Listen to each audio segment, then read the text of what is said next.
Alors nous allons commencer ce conseil municipal de fin d'année scolaire.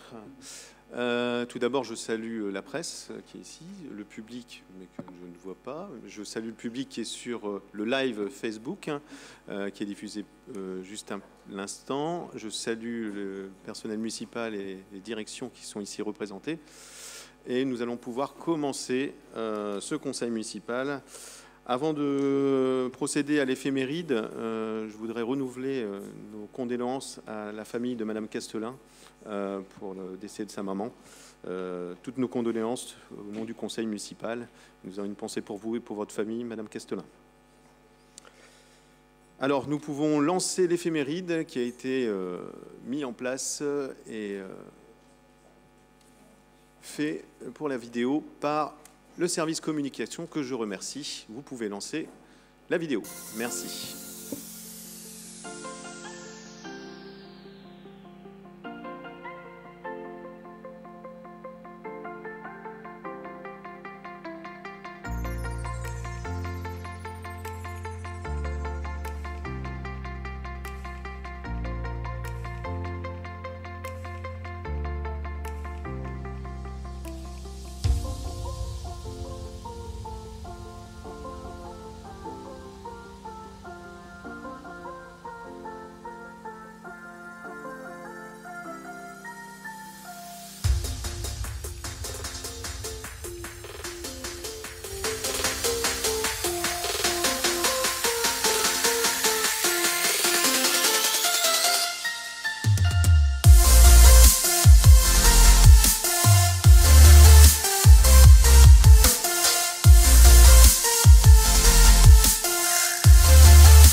Merci au service communication pour cette éphéméride, vous voyez, encore bien chargé avec tous ces événements que vous avez pu voir en images.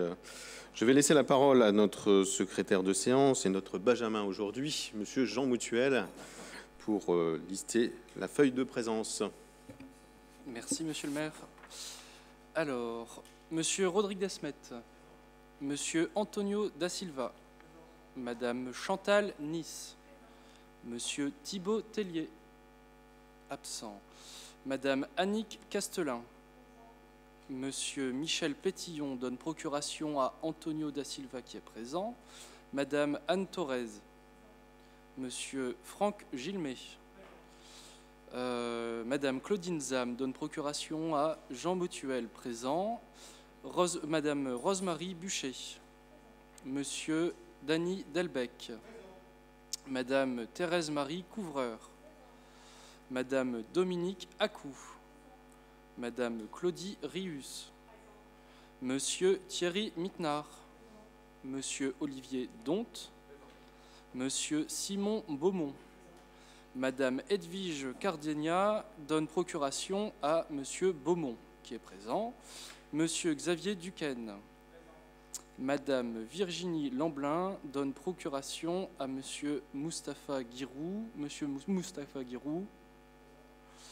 Monsieur Fernando Rocha, Madame Peggy Robert donne procuration à Thierry Mittenard qui est présent, Madame Alexandra Cousti donne procuration à Annick Castelin qui est présente, Madame Alice Kinen donne procuration à Franck Gilmet qui est présent, Madame Émilie Livet, Monsieur Julien Marien donne procuration à Émilie Livet qui est présente, Jean Motuel présent, Monsieur Romain Vaquet donne procuration à Xavier Duquesne qui est présent, Madame Sylvie Blotio donne procuration à Éric Zajda, présent, Madame Peggy App Dupré, présente, Monsieur Éric Zajda, Monsieur Mathieu Leclerc donne procuration à Fernando Rocha qui est présent.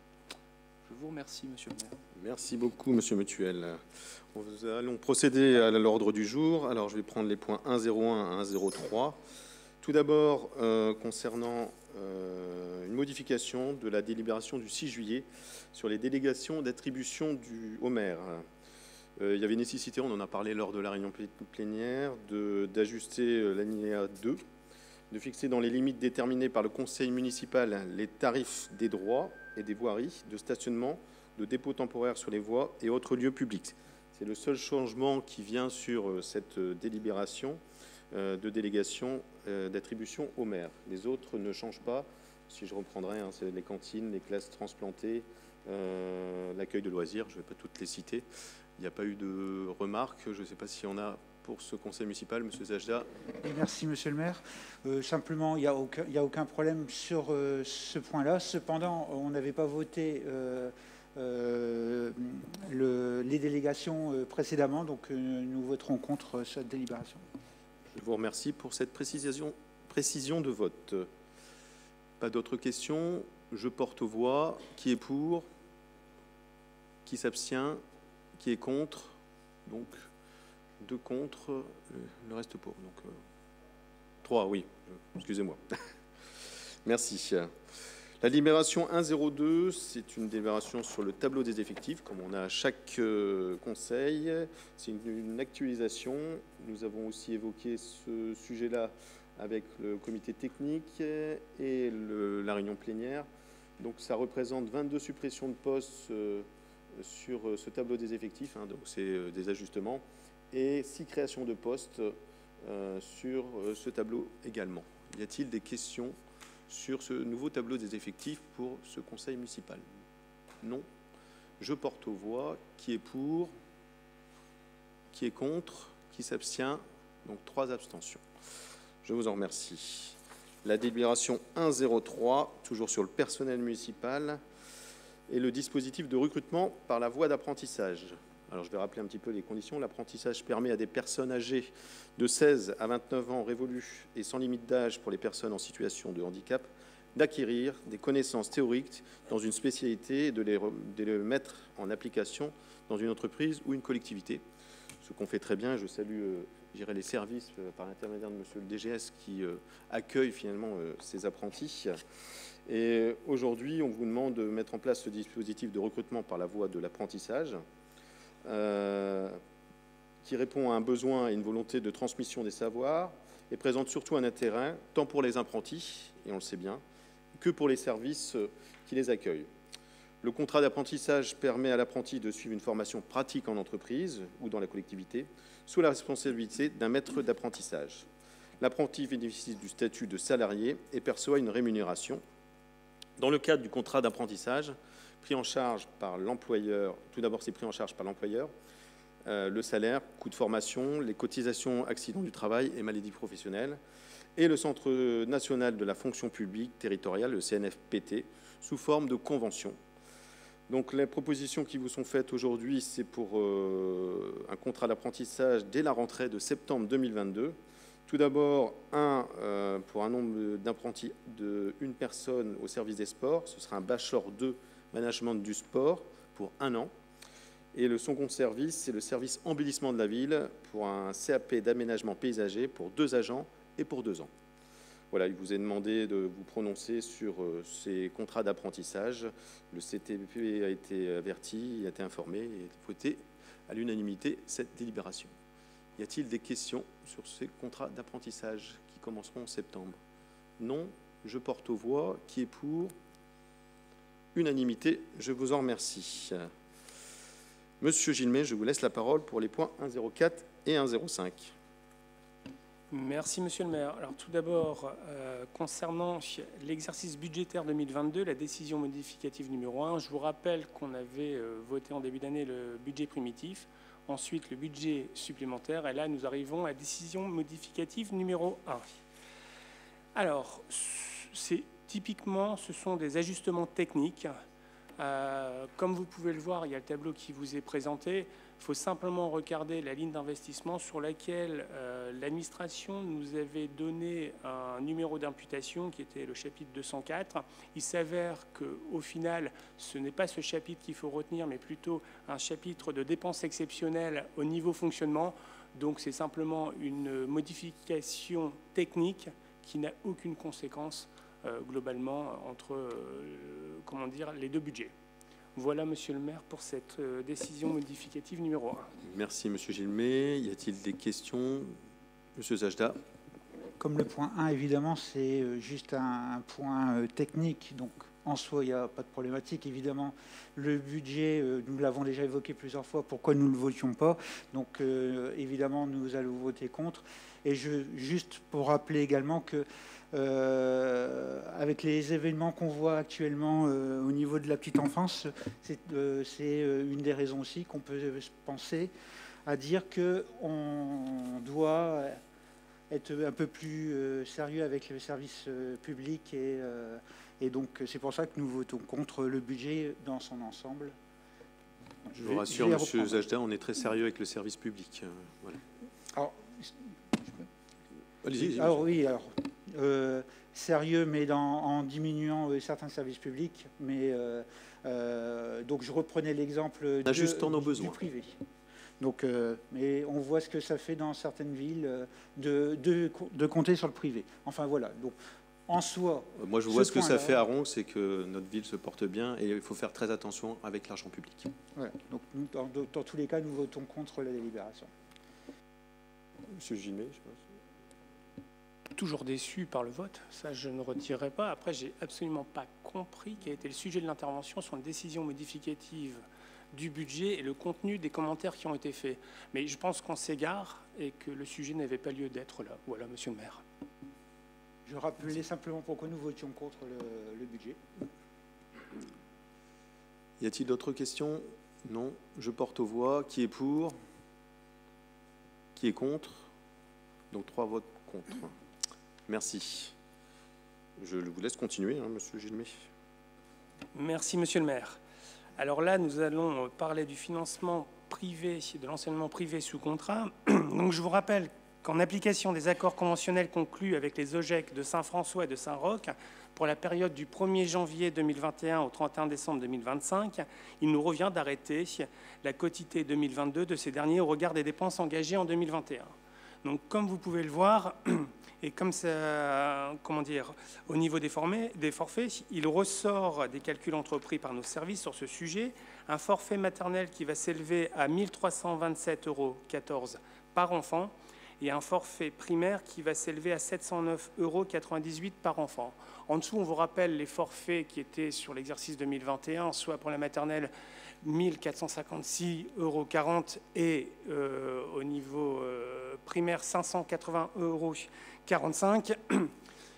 Si vous faites la somme des deux, on reste en cohérence. Après, vous pouvez me dire qu'il y a des différences puisque le forfait maternel augmente légèrement et le forfait primaire baisse, lui, légèrement. Ça s'explique tout simplement au niveau du personnel puisqu'il y a eu des changements d'affectation qui ont eu lieu. Donc voilà ce qui explique une partie de la répartition qui est différente. Et aussi des départs à la retraite qui ont été faits et qui ont donné lieu à des nouvelles personnes qui sont arrivées et qui étaient sur des statuts différents. Voilà par rapport à l'évolution de ces forfaits. Ce qui est vraiment important, c'est que le montant des forfaits pour l'année 2022 ont été soumis aux OGEC des écoles Saint-François et Saint-Roch pour avis. Et en date du 23 juin 2022, les représentants des OGEC ont émis un avis favorable sur ces propositions dès l'instant où elles correspondent à la stricte déclinaison des référentiels de calcul qu'on a tenu compte. Ils nous ont posé des questions, on a répondu, ils étaient OK. Merci, monsieur. Voilà, monsieur le maire. Merci beaucoup. Y a-t-il des questions? Non. Je porte aux voix. Qui est pour? Unanimité. Je vous en remercie. Et je vous laisse continuer de remplacer madame Kinen pour cette présentation sur l'entente intercommunale sur la restauration. Merci, monsieur le maire. Tout à fait. Nous allons parler de l'entente intercommunale sur la restauration. Simplement un petit rappel. L'entente intercommunale s'est finie au 31 décembre 2021. Donc là, nous allons parler de l'exercice 2021. Donc, je vous rappelle aussi que les villes de Neuville-en-Ferrain, de Ronques et de Tourcoing se sont engagées en janvier 2017 dans une démarche de mutualisation en créant par convention une entente intercommunale qui portait sur la mutualisation de la production de repas scolaires. Cette convention prévoit la présentation annuelle d'un rapport d'activité qui établit le coût de revient de production constaté de l'année antérieure. Cette analyse financière permet d'établir le montant du versement de régularisation d'une collectivité vers l'autre au titre de l'année écoulée. En l'occurrence, comme je vous ai déjà dit, c'est 2021. Alors c'est très simple. Si on se remet dans le contexte, en 2021, on a versé des montants théoriques et là, on vient régulariser avec le montant réel. Je vous rappelle que pour estimer les montants théoriques de 2021, on s'est placé bien sûr en 2020, mais en 2020, on ne connaissait pas le coût du repas, on avait celui de 2019. Donc nous avons utilisé celui de 2019, sur lequel on a appliqué un coefficient de correction qui était entendu avec les 3 villes, multiplié par un montant, un nombre de repas théoriques. Aujourd'hui, la ville de Tourcoing nous a présenté le coût définitif des repas par rapport au nombre de repas réels, plus l'engagement des dépenses réelles pour la constitution d'un repas. Et on voit que le coût du repas s'établit à 3,35 €, si je peux le dire comme ça, centimes. Alors, si on se compare aux années précédentes, par exemple 2020, c'était un coût du repas qui était à 4,1388 €, ben on ne peut pas se comparer. On était sur une année, on l'avait expliqué l'année dernière, qui était une année qui était Covid, et le coût du repas était élevé, mais multiplié par le nombre du repas qui était beaucoup plus bas, on arrivait dans une enveloppe de cohérence. Si on se compare par exemple à 2019, le coût du repas était à 2,9380 €. Là, nous sommes au-dessus. Mais ça s'explique très simplement. Nous avons eu l'impact déjà de la loi Egalim, ensuite de toute la partie bio. En plus, et on le savait, et nous avions validé, il y a certains postes qui n'étaient plus, il n'y avait plus de personnes qui occupaient ces postes-là sur l'année 2019. Des recrutements ont été faits. Les recrutements ont commencé en 2020 en partie sur l'année et sont arrivés à plein temps sur 2021, ce qui explique la différence avec le coût du repas de 2019. Mais le coût du repas de 2021, je vous rappelle, 3,3570 € correspond à ce qu'on avait convenu avec les 3 villes et le cadre de ce qu'il ne fallait, entre guillemets, pas dépasser, sur lequel on insistait à l'époque pour tout ce qui était loi Egalim et bio. Alors ça va nous amener ce coût de repas, bien sûr, à faire une régularisation globale sur 2021 par rapport à ce qu'on a versé en théorie, et on a calculé le montant définitif. Donc le montant du versement de régularisation, on est parti de la valorisation des repas produits au coût de production réel, c'est le montant que je viens de vous proposer, les amortissements et charges financières du matériel investi en commun, toujours, ça on n'oublie pas, et les frais de gestion et de coordination de la mutualisation. Ce qui donne au global, si je parle de la ville de Ronques, en fait, la ville de Ronques va devoir verser un complément de 3 234,78 € à la ville de Tourcoing. Ce qui est la première fois, je dirais, par rapport aux autres consolidations qu'on a pu faire, c'était toujours Tourcoing qui reversait à Ronques. Là, on peut se dire qu'on a été précis lors du calcul théorique et on arrive à une régularisation qui n'est, comment dire, qui a peu de signification. Voilà pour l'explication, Monsieur le maire. Merci, Monsieur Gilmet. Y a-t-il des questions? Non. Je porte aux voix. Qui est pour? Unanimité. Je vous en remercie. Monsieur Delbecq, concernant l'AMIS, je vous laisse la parole. Merci, Monsieur le maire. Alors, je vais vous parler de l'AMIS, l'Académie municipale d'initiation sportive, la convention annuelle d'objectifs 2021-2022, la consolidation des comptes, la prolongation pour la période scolaire 2022-2023. Par convention annuelle d'objectifs, un partenariat a été mis sur pied avec les clubs sportifs, sous l'appellation Académie municipale d'initiation sportive, avec pour objectif d'offrir un parcours de découverte sportive, hors du temps scolaire bien sûr, aux enfants fréquentant les écoles primaires, publiques ou privées, avec priorité aux enfants roncois. Depuis la rentrée de septembre 2019, les clubs partenaires sont les suivants: le BMX Club, la Boule Ferrée roncoise, l'Étoile sportive roncoise, le Judo Club, le Tennis Club, l'ULJAP, l'USR Basket, l'USR Natation, l'USR Gym, le Volley-Ball de Ronques, les Archers de Ronques. À titre de l'année 2021-2022, nous avons octroyé un subventionnement prévisionnel d'un montant total de 6 750 €. Conformément à notre délibération du 6 juillet 2021, du 26 et du 6 juillet 2021, il appartient à l'Assemblée délibérante de consolider les comptes au titre de l'année précitée et d'en arrêter les montants définitifs, ainsi que les reliquats ou d'éventuels déficits. Ce dispositif est reconduit pour l'année 2022-2023. Il convient dès à présent d'en fixer le préfinancement basé sur le même principe d'une participation financière municipale à raison de 30 € par séance, heure groupe. Il convient de préciser que l'association Volley-Ball de Ronques sort du dispositif à compter du 2 septembre 2022. Le tableau repris ci-dessous représente le bilan financier ainsi que le préfinancement municipal pour la période 2022-2023, pour un montant total de 7 220 €, prévu au chapitre 65, imputation budgétaire 6 574, sous fonction 40. Au terme de l'année 2022-2023, nous serons amenés à nous prononcer sur la validation des comptes définitifs.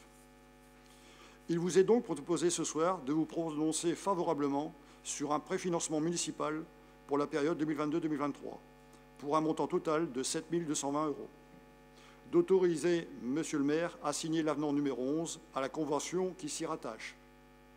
La commission plénière a estimé que cette question, lors de la séance du 27 juin 2022. Donc, vous avez le tableau, je ne vais pas vous énumérer toutes les sommes qui correspondent, vous avez pu le voir. Donc, voilà, c'est tout ce que j'ai à vous dire sur la MIS, cette académie. Merci, Monsieur Delbecq. Y a-t-il des questions sur la MIS? Monsieur Sajda? Pas de question, juste une remarque positive pour rappeler que nous avions toujours apprécié cette AMIS, donc on réitère notre remarque positive à ce point-là et nous allons évidemment voter pour cette délibération. Merci pour cette remarque positive et je tiens à le redire, hein, comme l'a précisé Dany Delbecq, c'est que, vous voyez, les clubs s'ajustent, hein, comme le volleyball qui se retire, mais ça n'enlève rien qui reviendra peut-être dans quelques années. Voilà, donc on s'ajuste, mais c'est vrai que c'est un dispositif qui marche bien, qui est salué par les clubs hein, quand ils y participent. Après, on verra comment ça va évoluer et voilà, on verra s'il y a d'autres clubs qui veulent y rentrer ou d'autres qui veulent sortir.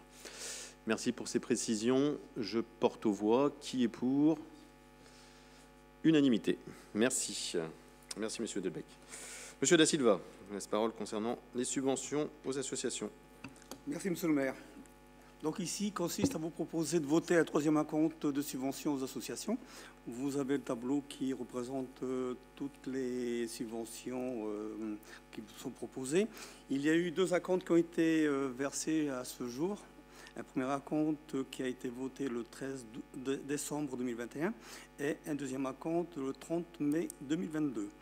Il s'agit aussi de faire la consolidation des comptes des déplacements et de formation de 2021. Vous savez que chaque année, on fait une avance sur les formations et les déplacements et on fait l'ajustement des comptes lors du vote du conseil municipal pour les subventions définitives. Je ne dis pas qu'il ne peut pas encore en avoir un autre, mais bon, aujourd'hui, normalement, c'est le dernier qui ajuste les comptes suite aux rencontres qu'on a eues avec toutes les associations concernées. Donc, les premiers acomptes ont fait un chiffre total de 59 000 euros. Ici, pour le dernier acompte, on a un chiffre de 68 379 euros pour un total de 1, 2 et 3 versements de 127 379. Vous avez le tableau complet. Si vous souhaitez des précisions, je suis à votre disposition. Merci, Monsieur Da Silva. Y a-t-il des questions? Monsieur Sajda. Je voulais remercier M. Da Silva de sa proposition de rendez-vous. Alors, on a laissé 8 dates différentes. Hélas, on n'a pas réussi à en trouver une en commun. Mais j'ai bien compris qu'on pouvait se voir un peu plus tard, après le conseil, dans les jours prochains en tout cas, pour en discuter. J'ai simplement à signaler qu'on a quand même constaté sur les associations, enfin de musicales, donc les orchestres, où ces subventions n'ont pas retrouvé le montant avant Covid. Donc on voulait avoir un petit peu les explications sur ces niveaux-là et on trouvait ça un peu dommageable. Oui, en effet, on a fait le point avec les associations. Je les ai rencontrées non formellement mais informellement. J'ai encore eu cet après-midi un président au téléphone et qui trouve tout à fait normal et qui estime que pour cette année c'est bon. Donc on n'a pas a priori de problème financier avec ces associations. Il y en avait une qui avait, alors il faudrait peut-être revenir sur la slide d'avant, qui avait demandé un peu plus quand même, je pense 5 000, et elle a eu quand même 3 000, alors que les années d'avant c'était 5 000. Mais c'est là tout la volonté du partenariat, c'est les échanges. Je pense que vous en discuterez avec M. Da Silva quand vous parlerez des associations. Quand on regarde le dossier de partenariat, c'est pas parce qu'on a demandé et qu'on avait précédemment, on regarde vraiment la situation. Ce que ça apporte, je dirais, à la commune, le partenariat, comment il est fait, et aussi par rapport à l'état financier, je dirais, de l'association. Et donc aujourd'hui, c'est tout à fait, je dirais, justifié les montants qui sont mis là. Si on prend les comparaisons entre, je dirais, les différentes associations, on voit vraiment dans le détail que il y a des associations qui n'ont pas besoin de finalement de capitaliser de l'argent, c'est de l'argent public, et il y a d'autres associations qui ont besoin peut-être des fois d'être renforcées. Donc c'est sur cet équilibre-là qu'on a fait ce tableau des subventions et qu'on met en place. Je tiens à rappeler qu'on avait été alerté par la Cour des comptes il y a quelques années encore, où beaucoup d'associations avaient capitalisé et ça représentait quasiment le montant des subventions qu'on donnait aux associations. Donc aujourd'hui, on maîtrise et je salue le travail qui est fait par les services et les élus pour rencontrer et échanger avec les associations et permettre de faire fonctionner les associations qui accueillent soit des musiciens, soit des sportifs, soit des artistes et qui permettent finalement d'animer et de faire des événements dans nos communes. Monsieur Da Silva. Mais lors de notre prochaine rencontre, vous pourrez vérifier que la proposition qu'on vous fait aujourd'hui, elle est tout à fait cohérente avec les comptes de l'association et les comptes en général de toutes les associations. Y a-t-il d'autres questions, d'autres remarques? Non. Je porte aux voix concernant ce troisième versement des subventions. Qui est pour? Qui est contre? Qui s'abstient? Donc 3 abstentions. Je vous remercie, Monsieur Da Silva. Monsieur Tellier, je vous laisse la parole concernant la bibliothèque et l'artothèque, le règlement intérieur et quelques ajustements. Merci, Monsieur le maire. Donc il s'agit effectivement d'ajustements techniques du règlement intérieur de la source suite au transfert de l'équipement. Ici, présentement, Alors, vous avez eu pendant la commission le détail des aménagements techniques, donc je ne suis pas certain qu'il faille y revenir. S'il y a besoin, j'y reviendrai. Il y a plusieurs dispositions techniques. Je vais en retenir une parce qu'elle me semble effectivement bien illustrer la montée en puissance de l'équipement. C'est la possibilité de pouvoir emprunter une œuvre d'art dans le cadre de l'Artothèque avec un abonnement, puisque jusqu'à maintenant, par l'accord qui nous lie avec la ville de Tourcoing, c'était gratuit donc pour les usagers de ces deux villes. Et suite aux demandes que l'on a eues, on a souhaité donc pouvoir élargir la variété des emprunteurs, donc dans les villes aux alentours, ce qui est en soi d'ailleurs, me semble-t-il, une preuve de la renommée de la source. Voilà, donc pour le reste, ce sont des dispositions techniques qui vont venir donc nourrir le règlement intérieur de l'établissement. Merci Monsieur Tellier. Y a-t-il des questions? Juste petite précision, hein, c'était vu au comité technique, c'est des ajustements horaires qui seront à la rentrée pour permettre finalement une ouverture un petit peu anticipée et recevoir plus de classes. Il n'y en avait qu'une qui était reçue le matin, ça nous permettra d'en recevoir deux. Ça a été validé par le comité technique et ça a été proposé par le service. Donc je tiens à saluer aussi cette initiative qui permet d'accueillir plus d'élèves. Voilà, je porte aux voix. Qui est pour? Unanimité, je vous en remercie. Madame Buchet, toujours des ajustements là dans le règlement intérieur des archives municipales. Alors, personne n'ignore ce que sont les archives. Ce ne sont pas des vieux documents, mais des documents, plein de poussière d'ailleurs, bien souvent dans la tête des gens aussi, mais des documents qu'on conserve, quelle que soit leur forme, leur date, leur état, parce que quelquefois on a des archives dans un état proche du désespoir, et donc qui sont conservés à des endroits divers. Donc, l'activité des archives municipales de la ville de Ronques s'articule autour de 4 missions principales qui sont la collecte, le classement, la conservation, la communication des archives. Et depuis quelques années, s'y ajoute celle de la valorisation des archives qui sont aux archives communales de Ronques. La consultation des archives vient de se réouvrir et elle est organisée dans l'intérêt public pour la justification des droits des citoyens, mais également pour la recherche historique, l'éducation et l'enrichissement culturel du citoyen toujours. La communication de ces documents auprès du public, bien sûr, se fait aussi bien sur place. Vous vous rendez aux archives et on vous prête pour la lecture, au moins, vous n'emportez jamais d'archives chez vous, mais vous les avez en main pour les lire directement. Si ces archives sont très fragiles, évidemment, vous n'aurez qu'une formule numérique. On peut aussi vous les envoyer par courrier, par mail ou par courrier postal. Et aussi, vous pouvez consulter des archives par la mise en ligne. Voilà. Moi, enfin, vous allez me dire, je suis souvent aux archives, mais ça m'arrive souvent de consulter des archives en ligne. Néanmoins, la conservation des documents d'archives est formalisée par des exigences de conservation du patrimoine qui s'imposent et par l'adoption de dispositions préventives. Il y a donc nécessité aujourd'hui d'établir un règlement intérieur pour la gestion et le fonctionnement, surtout de la salle de lecture des archives municipales, pour préserver les documents d'archives, faire appliquer la réglementation en vigueur et formaliser les échanges avec les lecteurs. Il n'est pas question de faire n'importe quoi avec des archives. On ne va pas faire des cocottes en papier, par exemple, ni des coloriages.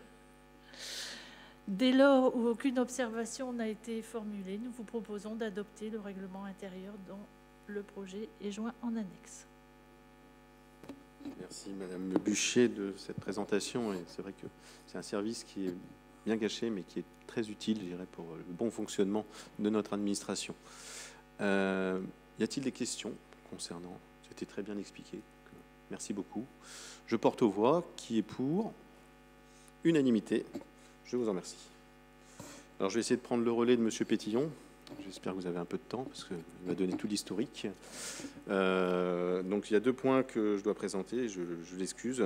Tout d'abord, concernant l'indemnité d'éviction sur l'assiette couverte par un bail rural résilié, je rappelle la délibération du 6 juillet 2021 portant sur la résiliation partielle du bail rural de M. Cédric Cuvelier, agriculteur à Ronques, qui avait été adoptée à l'unanimité. Ensuite, nous avons le 25 octobre 2021 la notification de la résiliation. Le 25 octobre 2022, la prise d'effet de la résiliation, un an après. Et le 4 juillet 2022, la délibération aujourd'hui pour le versement de l'indemnité d'éviction. Alors, sur le principe d'indemnité d'éviction, donne le choix, soit de façon forfaitaire, soit suivant les marges brutes de l'exploitant. Le choix qui a été fait par l'exploitant est de retirer la deuxième possibilité, donc par rapport aux marges brutes de l'exploitant, et le périmètre de la future piscine étant de 137, le parcelle AN 137 de 9150 mètres carrés. Le montant au mètre carré de l'indemnité d'éviction est de 3,2238 €. Donc, on vous demande de voter ce montant pour 9150 mètres carrés de 29 497,77 €. Voilà pour ce montant d'éviction. Y a-t-il des questions par rapport à cette délibération? Monsieur Zajda. Alors, je suis en train d'essayer de regarder mes archives parce qu'il me semble, vous avez parlé qu'on avait voté à l'unanimité l'indemnité faite à l'agriculture. Lors des fouilles, il me semblait qu'on avait voté contre. Enfin, peu importe. S'il faut rectifier, on rectifiera. Je vais leur demander précision. Après, sur l'indemnité en elle-même, évidemment, on n'a pas de problématique non plus parce qu'il faut bien.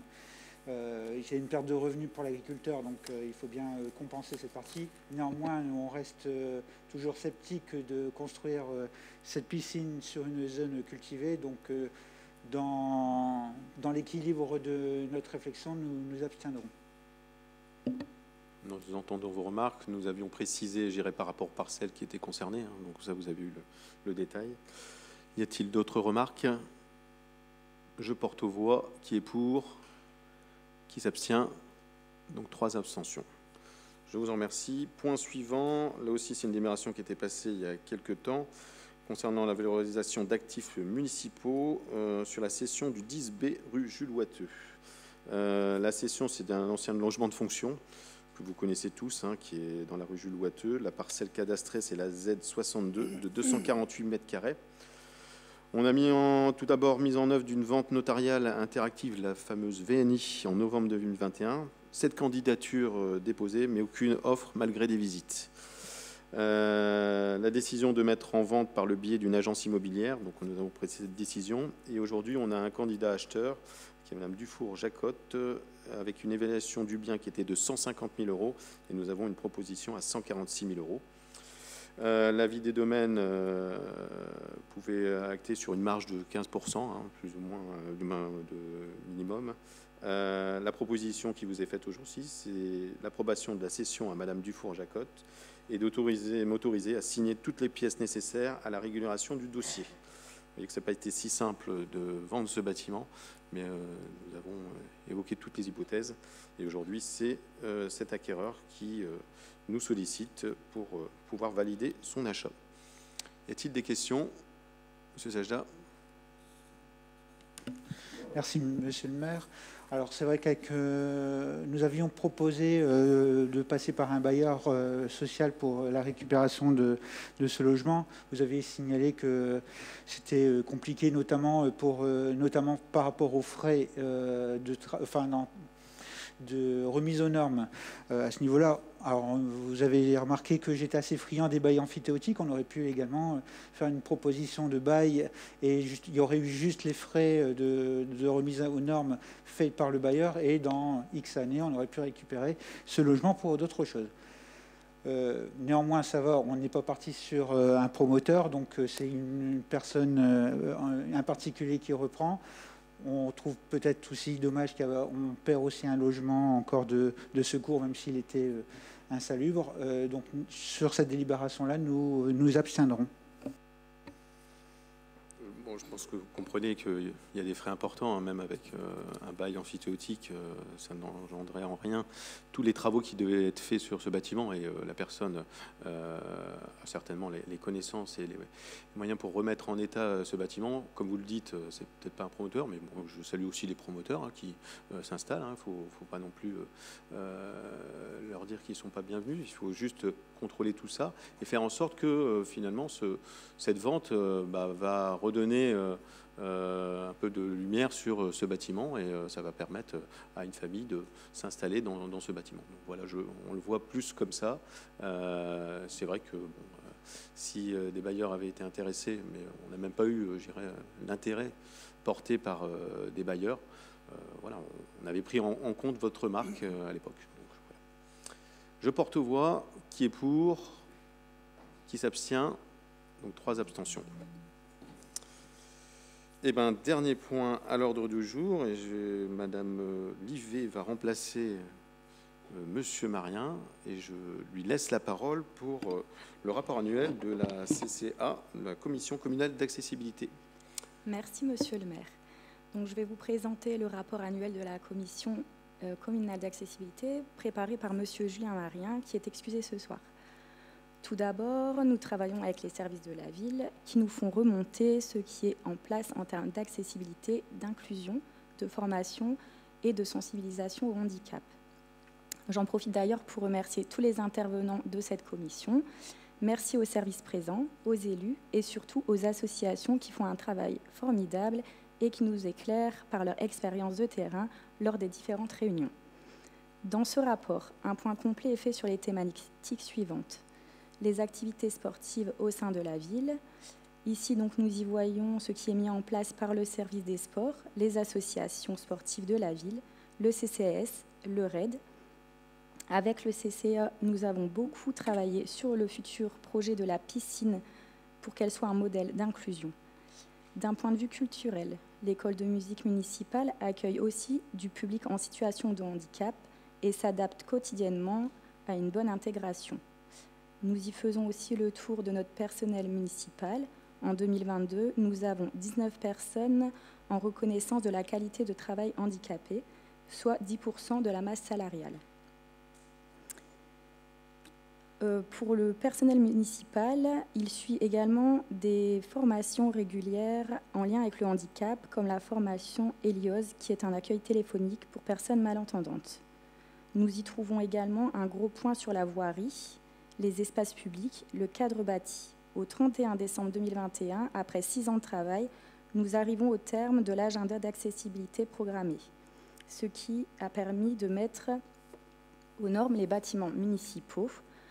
Dans le rapport, on y trouve tout le détail. Nous y trouvons également le travail d'inclusion dans les centres de loisirs de la ville. En 2021, nous avons accueilli 7 enfants en situation de handicap, en ajoutant un animateur supplémentaire par enfant en situation de handicap pour avoir un encadrement optimal. Vous y trouverez ensuite le rapport complet des actions du CCAS de la ville avec les possibilités d'aide et de financement. Au niveau des partenaires sociaux, nous avons une liste complète des logements accessibles aux personnes en situation de handicap. Enfin, pour sensibiliser au maximum la population, régulièrement, vous trouverez sur les supports de communication de la ville des articles relatant des actions mises en place par la ville, mais aussi par les associations. En conclusion, nous pouvons dire que la ville de Ronques mène une politique de prévention et de sensibilisation au handicap au quotidien, en favorisant l'inclusion et l'insertion sociale. La ville et ses services ont tout mis en place pour rendre accessible aux personnes à mobilité réduite son patrimoine bâti et non bâti. En 2022, nous continuons dans ce sens en sensibilisant surtout les jeunes ronquois, notamment via Terre de Jeux 2024, où avec les élus, nous avons décidé d'orienter sur l'axe paralympique. Merci. Merci Madame Livet. Y a-t-il des questions, des remarques? C'était un rapport. Vous avez bien remplacé Monsieur Marien et je vous en remercie. Et je tiens à saluer le travail de cette commission. C'est vrai qu'il y a le petit rappel sur l'ADAP, sur le planning qui avait été fait pour la mise en conformité de la ville de Ronques. on a vraiment tenu nos objectifs et je tiens à saluer les efforts qui ont été faits par les élus, mais aussi par les équipes municipales pour permettre ces efforts et respecter nos engagements. Donc franchement, il y a un gros travail de cette commission. Et vous pouvez voir qu'à Ronc, on a un taux qui est à 10%, c'est ce que vous rappeliez, hein, Madame Livet, hein, qui est à 10%. Et voilà, on encadre bien, je dirais, tout ce dispositif-là. Je vous en remercie. C'est pas porté au voix, hein, c'est pas un rapport. Donc je vais pouvoir lever la séance. Mais avant de lever la séance, je vous rappelle qu'il y a 16 arrêtés de décision du maire qui ont été prises par délégation suite au conseil municipal de la dernière séance du 30 mai. Et vous pouvez les demander exceptionnellement, mais comme on le fait maintenant depuis quelques conseils, au secrétariat général que je salue. Et vous pouvez leur réclamer ces délibérations, ces arrêtés et ces décisions. Voilà pour ce conseil municipal. Je vous remercie. Je vous souhaite à toutes et à tous de bonnes vacances. Profitez bien de ce repos, que ce soit à Ronc, que ce soit à l'extérieur. Je remercie l'ensemble des services qui ont préparé ce conseil municipal. Je remercie l'ensemble des responsables des services qui sont ici présents, notre sténotypiste et le service communication. Et je salue la presse et je vous souhaite encore une fois d'excellentes vacances. À la rentrée.